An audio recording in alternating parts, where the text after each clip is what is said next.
What would you do if God warned you a flood was coming that would change the world forever? I want you to really think about that.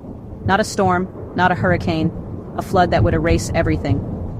Dark clouds gather on the horizon, and the air itself feels heavy with warning. God speaks to one man, Noah, with instructions that sound absolutely insane. I am going to put an end to all people, so make yourself an ark. An ark, a massive boat, in the middle of dry land, with no ocean in sight. I need you to understand what Noah is facing. The world around him is drowning in violence and corruption. Humanity has turned away from everything good, and God, tired of watching his creation destroy itself, decides to reset. But here's the thing, he doesn't want to erase everyone.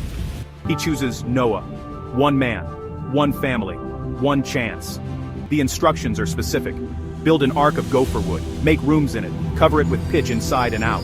The dimensions, about 450 feet long, 75 feet wide, 45 feet high.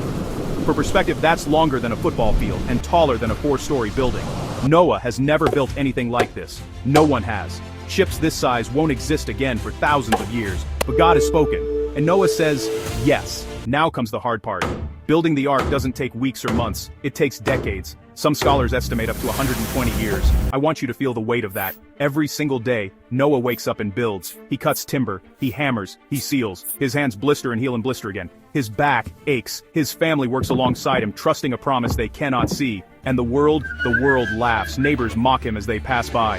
Where's your flood, Noah? They shout. Building a boat with no water. They think he's lost his mind. The ridicule is constant, relentless, brutal. But Noah doesn't stop.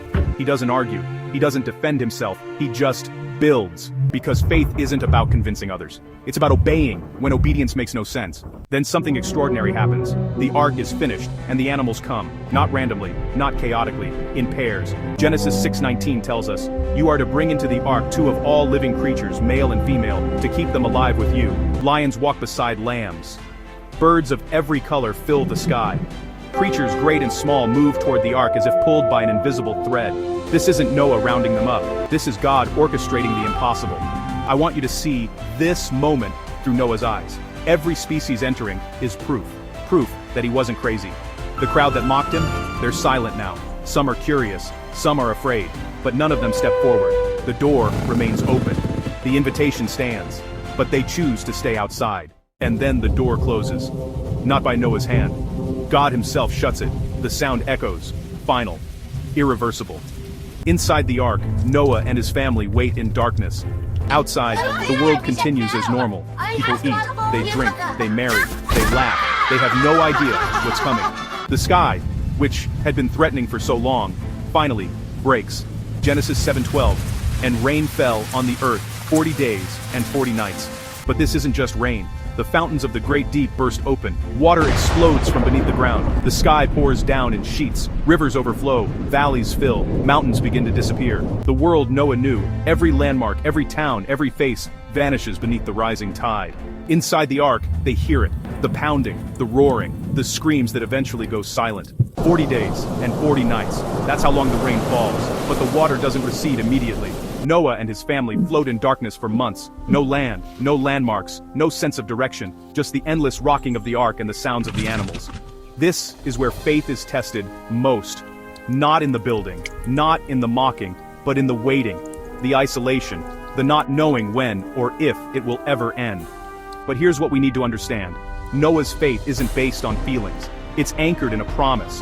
God said he would save them, and Noah holds on to that word even when every physical sense screams uncertainty. The thing is, obedience doesn't always come with immediate reward. Sometimes you obey, and then you wait. You float in the unknown. You trust the voice that spoke even when you can't see the outcome. And Noah, he waits. He endures. He trusts. And then finally, the rain stops. The waters begin to recede. Noah sends out a dove, and it returns with an olive branch. Land, life, hope. The ark comes to rest on the mountains of Ararat.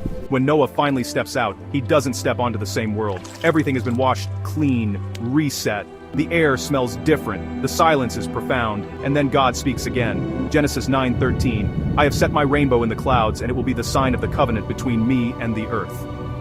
A rainbow arcs across the sky, the first one ever seen. It's not just beautiful, it's a promise. Never again will God flood the entire earth. The rainbow is God's signature on that promise, visible for all generations. So what does Noah's story teach us? It's not about boats or floods or rainbows. It's about faith when faith makes no sense. It's about obedience when everyone thinks you're wrong. It's about trusting God's voice more than the crowd's opinion. Noah was surrounded by doubt, by mockery, by loneliness. But he chose to believe the one who spoke to him in the silence. And because of that choice, life continued. Humanity got another chance. You and I are here because one man said yes when the world said no.